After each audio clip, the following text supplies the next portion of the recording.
الملكي بعد ما نزلت لنا الفروتينا عملت لنا الفروتينا بوبس، نزلتها في عبوه كده زي بتاعه البوب كورن. المفروض ان احنا ايه يعني سنيك كده واحنا ماشيين في اي مكان. فالعبوه شكلها حلو. عايزه اقول لكم ان طبعا اتاكل منها يعني، بس انا قلت لازم اجربها معاكم برضه. الفراوله طبعا هي ايه متاكله زي ما انتم شايفين، هي عباره عن موس فراوله من جوه ومن بره طبقه رفيعه كده، بس انا شايفاها مش مقرمشه، يعني انا حاساها مش مقرمشه. فتعالوا ندوق ونشوف.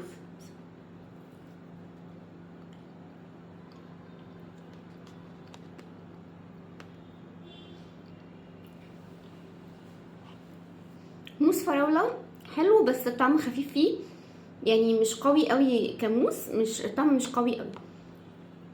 وده البطيخ، كانت شريحه بطيخ المفروض وكأنها سليمه يعني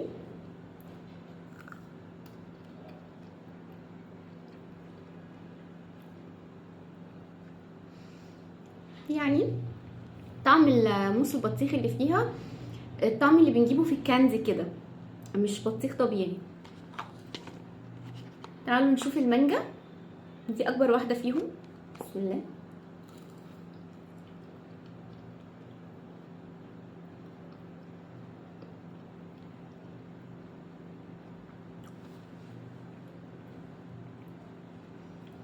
المانجا مش احسن حاجه. في القهوه بقى سليمه الحمد لله، اهي على شكل حبايه قهوه برضو. تعالوا ندوقها.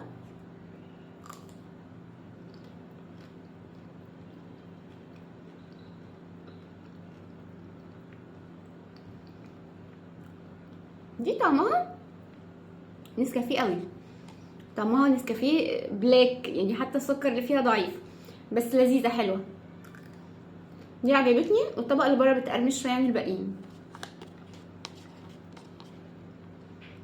في بقى العنب، بصوا العنب شكله عامل زي عنقود العنب، شكله حلو. تعالوا ندوق. بسم الله.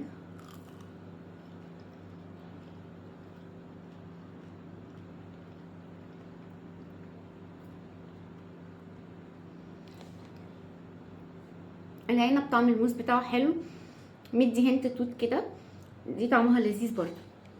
واخر واحده بقى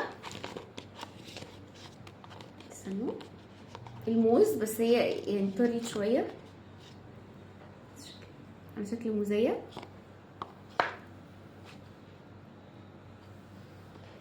بسم الله.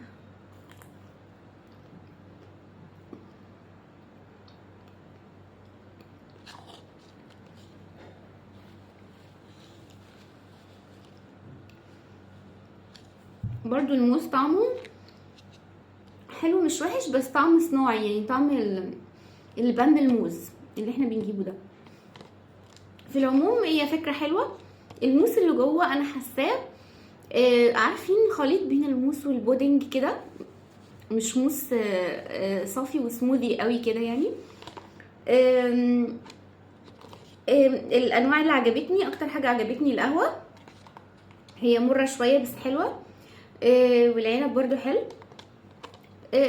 الموز كويس بس طعمه صناعي شويه. بس ده احلى ولا الفروتينا العادي؟ الفكره دي حلوه، بس لا لو عايزين تجيبوا هاتوا الفروتينا العادي احلى من ده بصراحه.